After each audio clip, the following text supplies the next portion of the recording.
Hello, welcome back to Future Anthropology. I'm David Driscoll, I'm Steve Kim. And I'm Arnel Quirito. and we talk about all kinds of issues and concepts related to coevolution between technology and humanity, and also coexistence on Earth. So my background is in anthropology. I studied at Princeton University, and I also teach Qigong and meditation and brain education. I'm from Eastern spirituality tradition, so I'm trying to bring the insight and the new perspective into our daily life. And I have a background in the tech space working at Intel, and I'm also attending the Institute of Brain Education, majoring in Earth Management. And today we are talking about quantum mind, maybe touching on a lot of different things with that. But quantum mind, I know a little bit about quantum mechanics and obviously some of the implications. To me, it's very inspiring, but also very spiritual sounding. So I'm interested to learn a little bit more about where the understanding is these days about quantum mechanics and how it's being applied in things like quantum computing. So I think you guys can give a little insight into that. Yeah, I can talk a little bit about like quantum computing because I'm truly fascinated by it. So there's a difference between conventional chips, which are in, say, your phone or your tablet or your computer, and quantum processors, which are not used in any like real world applications currently. The conventional computers, the chips, they function off of what are called bits, which is a 1 or a 0. And then the quantum computers function on a qubit, which is a 1, a 0, but also the superposition of 1 and 0. A quantum computer can solve in 5 minutes what it would take a conventional computer to do in 10 to the 25 years. So is this actually being used somewhere? Like these computers exist at some level? they're being developed and they exist. They're being used for very complex computing problems like folding proteins in genetics Sure. and stuff like that, or like medications. Stuff that would take, like traditionally you hear about supercomputers working on these extreme computations and it takes them 8 hours. Right, And then the faster the computer gets, now it's down to 2 hours. right. So if you think about your password, a normal computer would have to try every input, however many inputs that would be, but a quantum computer can just get it like that because it would try So online security. every password all at once. Exactly. Uh, Yeah, that's kind of one of the tricky things.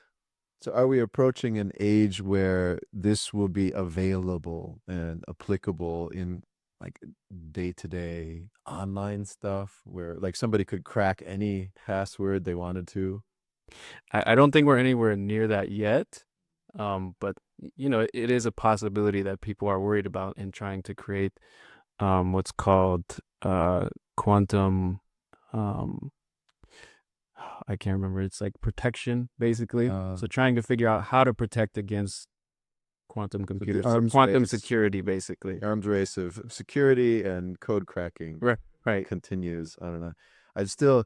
Thank you. I'm still not entirely have any idea at all on what's the difference between bits and qubits. I understand you're saying there's a third element that is the superposition. Yeah. I assume that somehow they use the ability to read the measurement of that. Yeah. So a way they illustrate like the quantum bit or the qubit is called the Schrodinger's cat.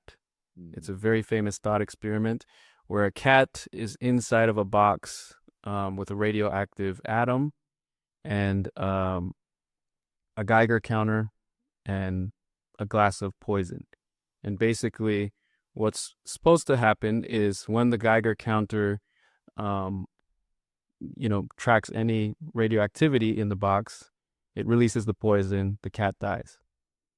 But in this experiment inside the box, the cat is both alive and dead until you open the box and observe that radioactive atom, which is in a superposition of active or inactive. So it kind of illustrates on a macro scale just how ridiculous the idea of quantum physics is. The cat is both alive and dead in the box, basically. Just for your reference, that story, the Schrodinger's cat, was used not to prove quantum mechanics, to show how nonsense, what kind of nonsense it is, but actually, but true. well, true. Yes. Yes. Yeah. So this gets also, I think, to some of the common experience when we hear about quantum mechanics, is it doesn't always seem to line up with our day-to-day perception of reality and nature, and yet it seems like we can believe it's true. I believe the reason why quantum mechanics is becoming the everyday concern or everybody's interest is because of the possibility of technological applications. Before this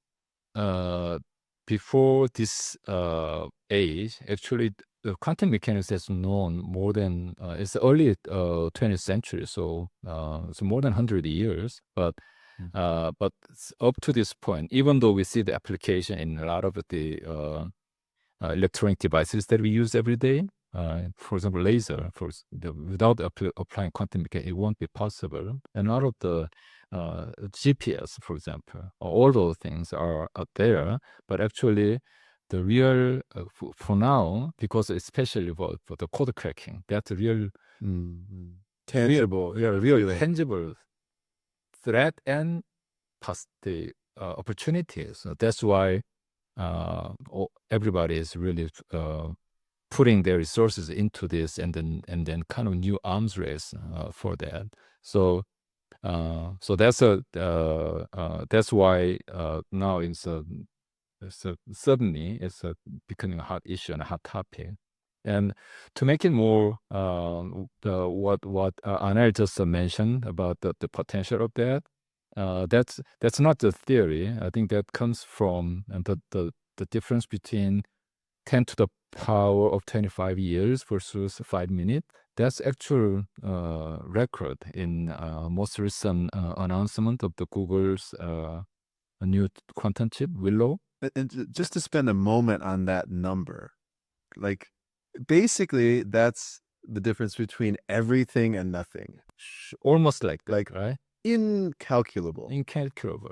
So, and then I'm interested in the technological details of that, but actually what impressed me much more than that is what makes this difference. And the difference is when you process information only through binary way, 0 or 1, the other one is it can handle 0 and 1 at the same time. But the difference between 0 and 1,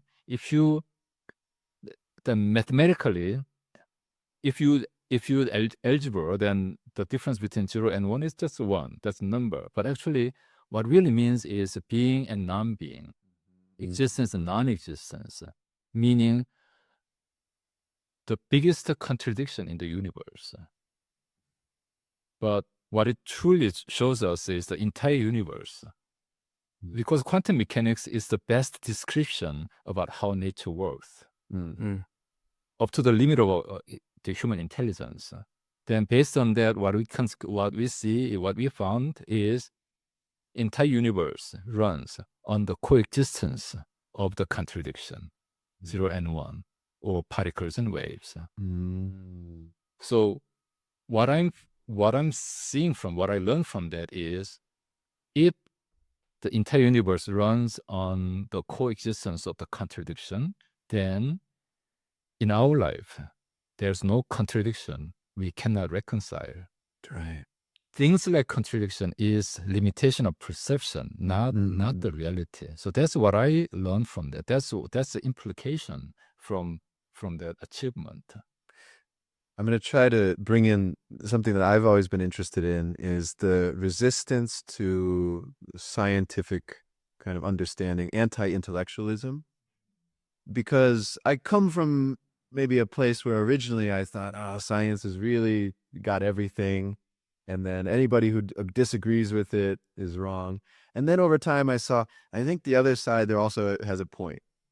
And I believe what you're talking about makes sense, because if science was rooted in the binary understanding, as human beings, we feel that there's a different reality and that science is not capturing all of it. But the modern quantum understanding, best describing nature, as I said before, it really seems to have almost a spiritual component. And so kind of coming back, bridging that gap, like you say, the contradiction of existence and coexistence. Something that makes me think of is a really famous quote by Aristotle that says, it's the mark of an intelligent mind to be able to hold two contradictory ideas. And I think about that in my life too, where I've come across thinking one way about something when I'm younger and getting older and thinking about it in the opposite way. And then getting a little bit older and seeing that actually both of these perspectives were right. And considering them both, you feel like this expansion in your mind, like, oh, okay, it doesn't have to be black or white. It doesn't have to be right or wrong. But let me see how both of these things can coexist. Let me see how both of these things are actually true. Is that kind of a quantum mind? Yeah, the term that I use to describe this is what you said, a quantum mind. So we don't need to be an expert in science to adopt this. It's just changing our mindset and the trying to adopt non-binary thinking, not to not to try to see things only one way or the other, Not just black or white. yeah, black or white, and also allow different possibilities, even they look like contradiction, allow different possibilities at the same time. And when we become able to see that, I think that's a very important part of the wisdom and also our capacity of acceptance. So if you think about, if you really adopt that, if you really accept that, how many conflicts and contradictions will disappear from our life? Yeah, it makes me think of kind of like the discussion about politics. Oh, yeah. Like politics is very divisive. You're either for this or against it or for this, and there's no in between. But actually, a lot of times, there are a lot of very good points on both sides, and there are a lot of ways that both points can coexist. Right. And it's just a lack of sometimes like creativity or even just the mind of, let me see if there's a way both of these things can be true and both of these things can coexist. You know, polarization is interesting. Like in the physical world, polarization actually increases the energy state. There's a greater velocity between the two poles, and there's a lot of like energy activation. And politics, I think a lot of people are searching for that middle ground, but it's so hard when the poles are very strong to stay anywhere in the middle, because any slight attraction to one or the other is going to draw you to the extreme. But I really feel people are looking for that, just don't, I think maybe don't have the quantum mind, which changes the calculus entirely. Or maybe just the practice of the quantum mind. Practice. And also one thing that I wanted to highlight about the quantum mind is it doesn't come from our effort to harmonize the things. That's a different, because for example, quantum mechanics, waves doesn't turn into particles. They exist, both possibilities exist at the same Totally different time. than our way of thinking of like, oh, it's a solid, it's a liquid, it's a gas. It's not a transition like from ice to water or evaporating. It's not like that. It's just both possibilities exist at the same time. Which I think simply, like, I can't really wrap my head around in the way I'm used to wrapping my head around a concept. I just can't think about it that way exactly. This is important because a lot of people, when we think about how to harmonize conflict, how to remove contradiction, for many people it's a transitional. You Transition, right? some and go the little by little, or you you come out how to kind of mix this or black and white making to gray like that. Oh, and we don't want to be gray. I think you've used another term, which is sequential. Yeah, that's another thing that I also wanted to talk about the quantum mind. So also when we say middle way, that's one of the very essential wisdom in Eastern spirituality tradition. Middle way. It doesn't mean you find exact the same distance and just stick. Not just the calculating is the center point. Yeah, it's not like that. So for putting this together, so when we say quantum mind, it means we really allow coexistence of different possibilities instead of trying to gradually make a transition from one point to the other. Just allow different possibilities at the same time and find out how to make it work all together. So for the conflict that you talked about, politics or let's say world trade, the current tariff war, for example, when you try to find a way to how to almost like remove the other party, completely conquer the, just win, win. So, but winning, when we say winning, because the way the direction that it's set, winning, it doesn't mean almost like completely destroying the other part. That will be if you keep the same way, then that will be the end. Then what will be the end result of this? So as long as we keep the current question, how can I win? We'll never find the solutions for this. The only solution, I think we'll find the solution when we change the question. How can we make it beneficial for both?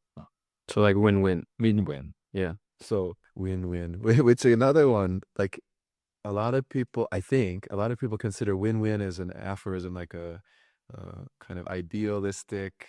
But no, the real world, there's winners and there's losers, a zero-sum game. It goes back to that binary thinking that there's only one or the other, black or white. So win-win, like I feel like asking, what's the deeper reality of win-win? Which kind of is in the essence of this channel with Coexistence. What's the deeper essence of win-win? Yeah, the entire nature. Everything that we look into. I mean, the quantum mechanics, it proves that the waves and particles, the contradiction, exist together at the same time. And it's not, there's no psychology behind that. So it's a win-win may not apply to that. But what really shows is the entire universe runs on the coexistence of the contradiction. If 0 and 1 exist together, then as I mentioned in the beginning, there's no contradiction that we cannot reconcile in our life. It matters of expanding the limitation of a perception. And if we see the possibility, I think that's wisdom. So it makes me think about, we were talking about nature recently, and nature finds a balance. That's part of natural systems, is usually some sort of balance and harmony. But within that, there is competition. But human beings occupy a very interesting position where we have to kind of be mindful, not just compete. I think for a long time, there's been on a certain side of the argument, there's always the idea, it's natural, just let the winners win and then we'll find the balance. But I think something about the quantum mind suggests that we have to really go beyond just winning and our ability to compete. It's sort of, I'm not suggesting this as a kind of ethical option. It goes beyond ethics. Yeah, I would suggest this possibility, this perspective as a advanced intelligence. Because if there's a greater possibility, better possibility, if you don't see it, that's kind of stupid. Yeah, that's true. I always think of like the art of war. Like the goal is not just to dominate your opponent. Actually, the goal is to, become stronger, right? Like if you have two military forces and you're competing against this other military force, the greatest outcome would actually be to make this military force your ally. Right. And then you both win and you have double the size. You don't need to fight. And wasn't that some of the famous empires in history, that was their tactic? Yeah. Yeah, I think that's how like Genghis Khan became so big because, when he would conquer a new place, he would let them know like, you're part of us now. You can still believe whatever you want to believe, but we're going to become the greatest nation in the world. Right. So having a quantum mind is not. I'm not saying let's be more ethical. I'm saying let's be smarter. Right. Be more intelligent. Right. It's somehow it sounds like quantum mechanics is not concerned with ethics, but it's truth. Like it aligns with energy, the way things flow, the way things actually work. Let's align. That sounds like a higher intelligence. Sure. Right. And also there's part of your question about the sequential processing or linear thinking. So the conventional computer, as you know, the two kind of axes of the conventional computing is binary and sequential. And so everything should be followed as a. If you want to get here, you got to take the steps to get there. Right. But as you know, that the quantum computing is not sequential. It allows all possibilities at the same time. And I mean, this is a very an example people use when they explain quantum computing. Let's say you're a delivery person. You have 3 locations you have to visit, and what is the most efficient way? The number of possibilities, 3 multiply 2 multiply 1. That's how to calculate, right? And 10 location. I believe it will be about more than 3 million. So just 10 locations, and now you have to take all year. If it's 20, then it will be, I believe, 2.4 multiplied by 10 to the power of 18. Oh my God. Whenever you start mentioning numbers like that, my head. You calculate all these different possibilities and then find the best one. Forget it. It will take millions of years. Right. So that's the limit. That's the binary way of thinking. Sequential way. Sequential. Yeah, sequential. Right. One by one. Yeah, one by one. But actually, in reality, let's look at nature. These are possibilities exist at the same time in real life. Yeah. So it makes me think also intuition. Which has been something I've been very interested in. My journey is the moments when intuition has guided me or been useful. And then when the sequential processing brain tries to take that and do it itself, it doesn't work. And where does that come from, and how do we develop that power further? That's always been very, very interesting to me. Sure. So the versus the sequential way of processing the quantum computer, because it allow all these possibilities at the same time and processing at the same time. That's how you can complete the calculation in a few minutes, right? So I think by freeing our mind from binary and sequential way of thinking, instead of being stuck in the way that I have to go through all these steps one by one. What about another route? What about leap? The leap. Yeah, jumping from this to that. And there are certain problems that can't be solved sequentially. A lot. In fact, it feels like in this day and age, most of the important problems we've tried to solve sequentially, and we've seen the limitation. And if you look at our, let's say the social institutions, most of the things is based on binary sequential way of thinking. You have to go through all these steps. You have to choose because it can be controlled. You can predict, and then for somebody that makes it easier to control. Prediction, that's a very important part of it. The control and prediction is very important part of it. But as I mentioned earlier, I think the suggestion, the powerful implication of the quantum computing, when we apply to our mind, having quantum mind, meaning there are a lot of possibilities that we are not seeing now by being limited by our binary sequential way of thinking. When we open that up, we'll see a lot of possibilities. Having more possibilities in our view means we will have better choice. Yeah, I kind of think about this a lot now because there's so much of like the multiverse out there. Like Marvel's got a multiverse. There's everything everywhere all the time. Rick and Morty's got this idea all over Which made the movies better, Yeah. I think. Because I couldn't stand those superhero movies until they started talking about the multiverse. Yeah. And it adds a very interesting element because it's like, there was a time when we thought Tony Stark wouldn't come back to the MCU. But there's now possibilities of all of these multiverses, and even in Deadpool, Wolverine comes back, and there's all these new possibilities that open up, and it really, again, like it expands your mind. Like you can see like, oh, anything is possible. Do you ever feel when you see that kind of story, the initial reaction is, oh, they're cheating? Yeah. Like, Yeah, that can be lazy, right? Yeah. No, they're cheating to bring it back. Yeah. But with the multiverse and the fact that I think they are riffing off of quantum mechanics and a popular understanding of it, there feels like after that initial reaction, there's some truth to it. So what you mentioned also at some point the Zen, like you're interested in Zen koans. Yeah. And what is the importance of those in terms of disrupting our typical way of thinking? Yeah. So, it's like the quote said, or like I was explaining earlier, it's holding contradictory ideas or things that just disrupt that binary or sequential thinking. Like the benefit of something like, thinking about if a tree falls, does it make a sound, and really trying to like understand it, it breaks your mind, but in a way that opens it up to new ways of thinking, instead of just thinking that what sound does a tree make when it falls in the forest? If nobody's there, is there still a sound? Right. Like you can't have an answer with binary or sequential thinking. That's the point. Yeah. There is a reality where those kinds of thought processes don't provide an answer. Yeah. Even though I use the term intelligence, there's an important part of the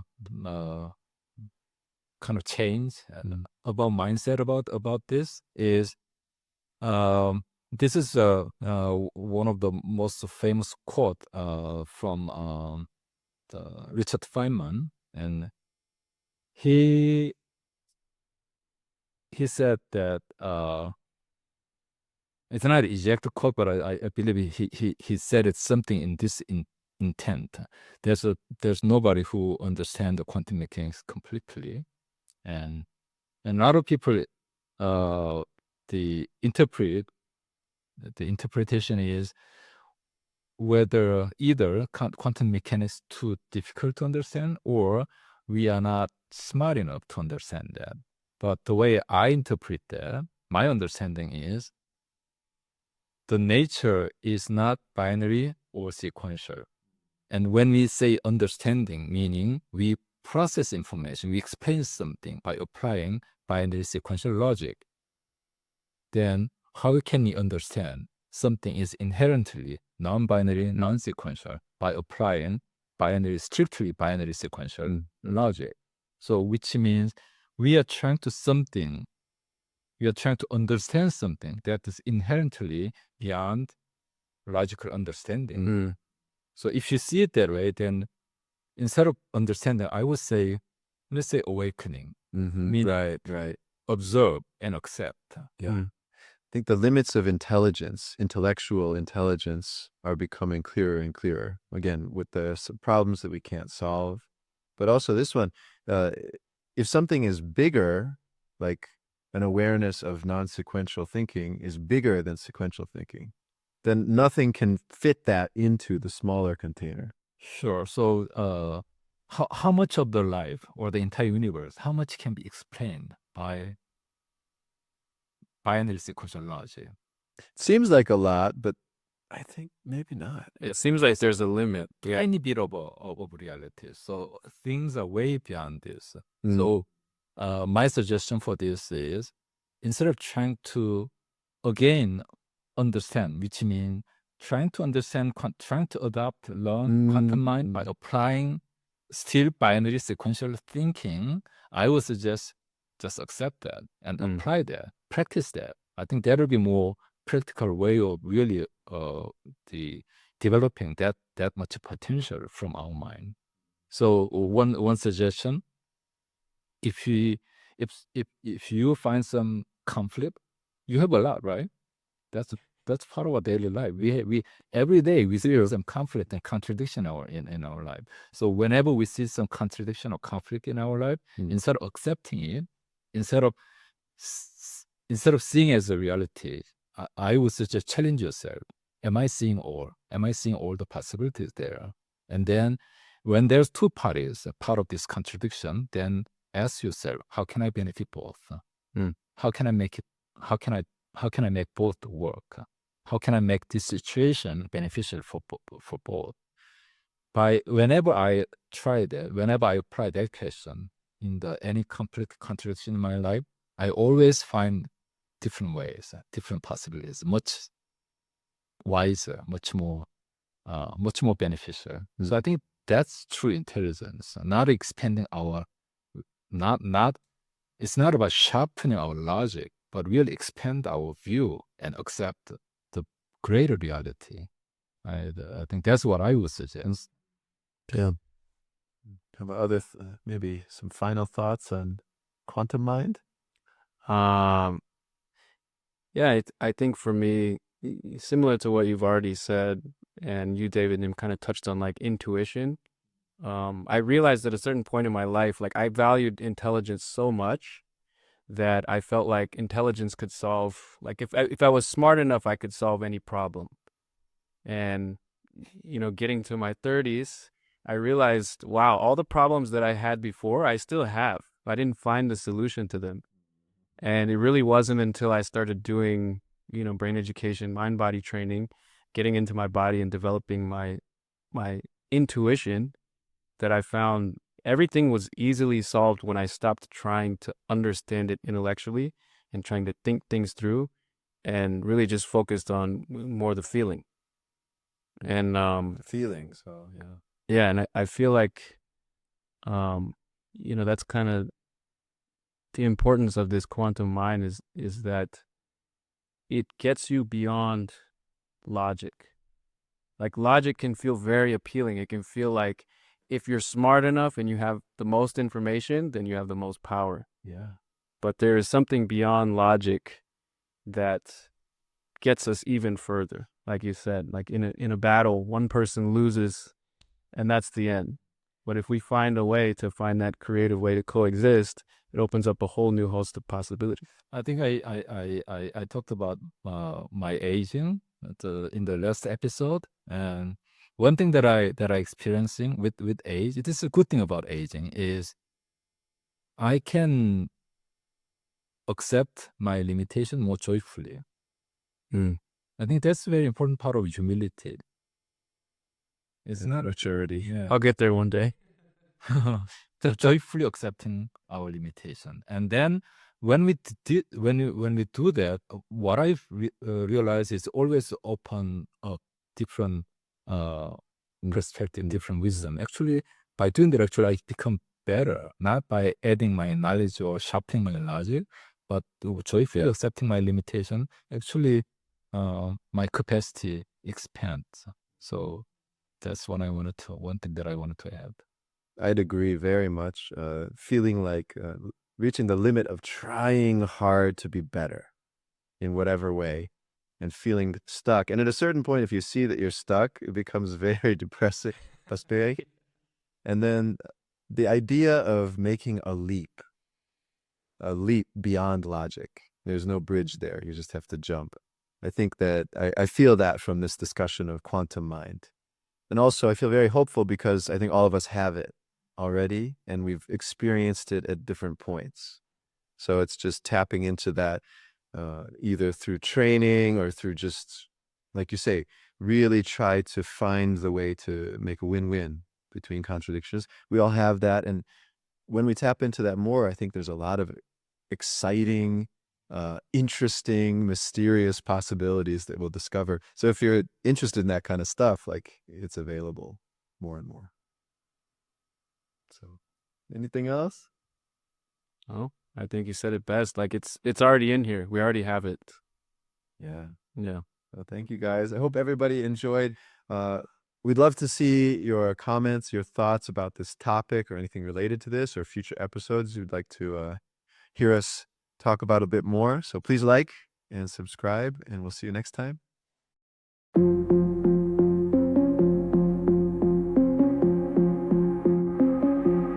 Welcome to the future place, where you see the human race. Past and present here collide. Join the journey, come inside.